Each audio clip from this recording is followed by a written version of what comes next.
Salam sejahtera buat sahabat Delima yang dikasihi Tuhan Yesus. Selamat ulang tahun kelahiran dan selamat ulang tahun pernikahan buat sahabatku, sahabat Delima yang merayakannya pada tanggal 5 Mei 2022. Tuhan memberkati. Firman Tuhan menyapa kita pada hari ini yang tertulis di Yesaya 53 ayat 3. Demikian firman Tuhan. Ia dihina dan dihindari orang, seseorang yang penuh kesengsaraan dan yang biasa menderita kesakitan. Ia sangat dihina sehingga orang menutup mukanya terhadap dia, dan bagi kita pun dia tidak masuk hitungan.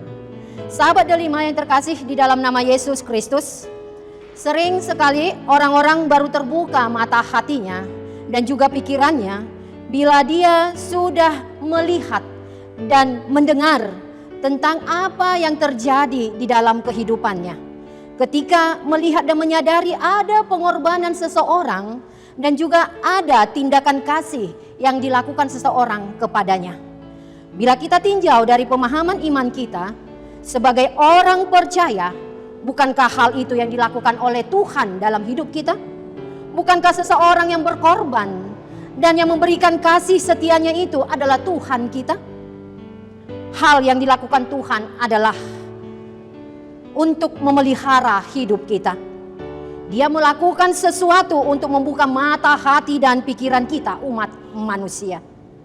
Paling tidak, satu hal yang mau ditunjukkan kepada kita, bahwa dia rela melakukan apa saja, bahkan jalan penderitaan sekalipun dia pilih untuk menyatakan kepada kita bahwa dia peduli, bahwa dia teramat mengasihi dan menyayangi kehidupan kita. Dapat kita lihat pada ayat yang berikutnya, di ayat 4 dan di ayat 5. Dikatakan demikian. Tetapi sesungguhnya penyakit kitalah yang ditanggungnya dan kesengsaraan kita yang dipikulnya.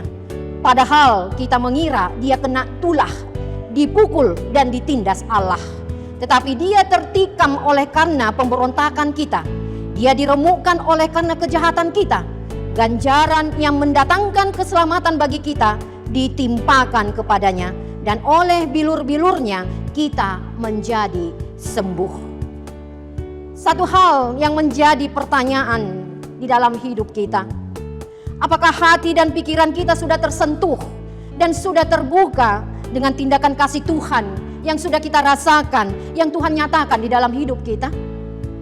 Sahabat Delima yang dikasihi Tuhan Yesus Kristus, ada beberapa kehidupan yang harus kita alami bila kita membuka hati dan pikiran kita menerima pengorbanan Yesus dalam hidup kita. Yang pertama, hiduplah sebagai pembawa damai karena kita telah diperdamaikan oleh Allah. Yang kedua, hiduplah sebagai orang-orang yang terselamatkan karena kita sudah diselamatkan oleh Tuhan.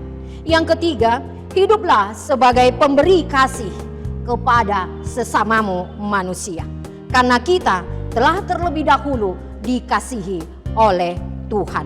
Dan yang keempat, hiduplah di dalam sukacita karena sukacita adalah sumber kekuatan kita yang berasal daripada Tuhan. Oleh karena itu, jangan tutup mata hatimu.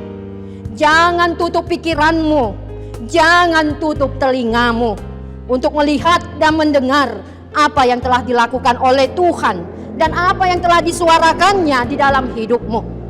Mari sahabat Delima, berdamailah dan bersahabatlah dengan Tuhan yang telah menderita demi hidupmu, demi hidup kita semua.